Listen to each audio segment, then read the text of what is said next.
واتلابا رنتي سلدقوا دولة جبلان أنا مركي أنا محمد أهان رنتي حير وحرو إن إدي شيء مركي مالنتي اللي مجعوي أو قولها إيه مجعوين هاي مجعوي مدحوناش إيجاد إنا أنقد إرجع جار كارمها سوماليا جودهان قضب أيا كوجري ورقة اللي يقرأ أو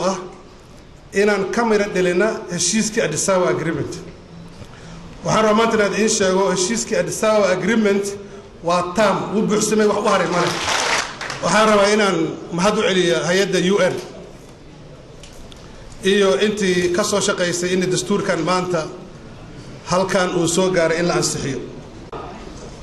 maamulka dawlad goboleedka iyo shacbiga Jubbaland oo geedi socod dheer u soo maray maanta inay laabaan baalkii koowaad ee ahaa ku meelgaar waxaan markaati ka nahay inay maanta horteena ku ansixiyeen dastuur wadani ah iyagu ka shaqeeyeen intii u soo adeegtay dowr kasta ka ciyaartana waxaan leenahay hambaliyo waxbaa naga maqan anigu 2 kiilan lahay anigu 4 kiilan lahay anigu 30 lahay inta laga deysaan sanduuq iyo cod bay tagi doontaa iyo tirako umadoya qayladaanta Jubbaland aan ka maqlina waayahan hana la ka damiyo nagana balan qaado fariintaas waxay ku socotaa sidoo kale dawlad goboleedka kale oo jira ummadda Soomaaliyeed inay naga daayaan dad siyaasiyiinta iyo waxgaradka fariimaha khatarta ee ummadda kala fogeynaya ama kala geynaya dirayaan waxaan ka codsanaynaa inay naga daayaan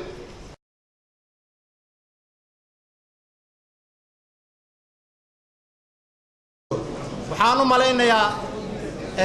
bishan waa August in badan oo caalamka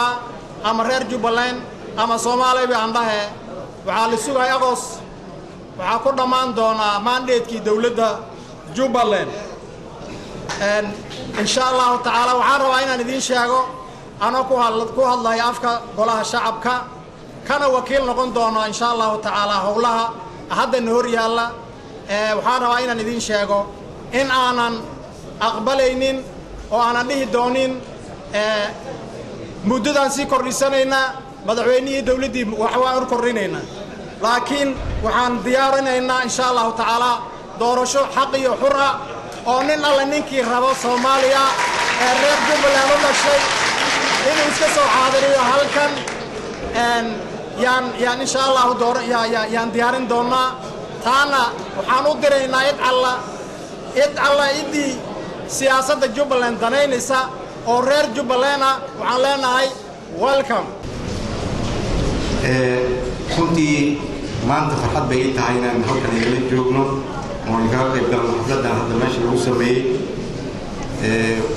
waxaan kaloo aad ugu faraxsanahay in maanta dadka halkan isugu yimid oo qaybihiisa kala duwan ee bulshada ka kooban oo marka dastuurka halkan ay ku ansixinayeen waxa weeye marka la sameeyo maanta dastuurka aad saxsateen waa dastuur idinka aad samaysateen oo idinka saxsateen waan idinku hambalyeynaya dastuurka federaalka rasmiga marka la sameeyo ayaa dastuurada oo dhan ka jira dawlad goboleedyada dib baa loo habaynayaa waxaana lagu maartay loo qiimo dhigaya dastuurkaas inuusan ka hor imaanin ta kale waxaa kaloo idin sheegaynaa dawladda keliya uma taagna keliya in laga wada hadlo doorasho waxa u yaalla horumar in la sameeyo waxaa u yaalla barnaamijka maxkamadda dastuuriga la sameeyo in la dhammaystiro federalismka in la dhammaystiro maamulada hadda dhisan siday u noqon lahayn dawlad goboleedyo waxa uu dhiman in meelihii maarta weli shabaabka ay ku dambeeyaan ee laga sii bixiyo oo intaas dhana u harsan hawshaasna waa wadaynaa 6 bilood soo socotana intaanan barnaamijkaas kale loo gudbin waxaan ballan qaadaynaa inaan howlo badan aan ka qabanno waddanka walaalayaal waxaan idiin sheegaynaa Jubbaland waxay ka mid tahay maamulada ka jira dawladda federaalka la'aanteedana ma shaqaysan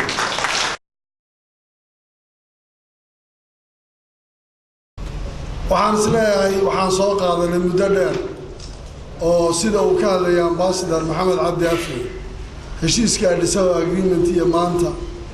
walqalkiisii meesha u dambeeyay uu maray erayada qaarkoodna waxaan malaynayaa waxa ay ku dhamaanayaan waa bari fadhiga golaha baarlamaanka uu fadhiisto isagaa ku-meelgaadhka iyo kulli markuu dastuurka hawsha gudbiyey waxaasoo dhan dhammaan doonaan haddii la yidha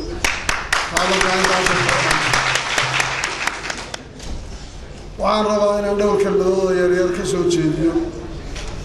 anoo u mahad celinayo guud ahaan cid kasta oo naga caawisay hawshaan dastuurka maanta aan u fadhino waxyaalaha kale ee soomaalida ka dhexeeya iyo tabashooyinka iyo cabashooyinku soomaali baana cidina ma kala guuraysa meela looma kala socdo aan ka wada shaqayno soomaalinimo iyo midnimadeena istaan u ilaalin lahayn waxaan isleeyahay khaladaad baa iman doona waxyaalo badan baa dhacdhici doona si badan baa laysu qordhoofi doonaa laakiin waxay u baahan tahay inaan inagu kala soconno wax walbana wanaagga aan ka raacno waxaa wasiirku hadda uu ka hadlaya guddiyo la magacaabayo waa sax fulaxantiisa ma mogo dowladda federaalka colaad iyo dhibaata nama dhaxayso khayreedana ma tira oo wax eber ma aha waxbaa jira kolley waxaa jirana waxaa ka mid ah waxyaalaha wasiiridu ka haysani guddiyada hadda aad ku ammaanaysa in dowladdu ay samaysay oo kii dastuuraha iyo xuduudaha iyo dastuurka iyo kulli waxyaalaha faraqa haysanay ka mid waan magacaabaynaa insha allahu guddidii golaha wasiiradu oo magacaabay guddidii la kulmaysay waxaanan filayaa inaan noqon doono cidda ugu dambaysa ee soomaalinimada gacanta ku haysa gogosha soomaaliyeed oo cid kasta oo waxqabta iyo mustaqbalka soomaaliya lagaga tashan doono inaan ku qaban doono Jubbaland oo gogosha Kismaayo la dhigi doono haddii la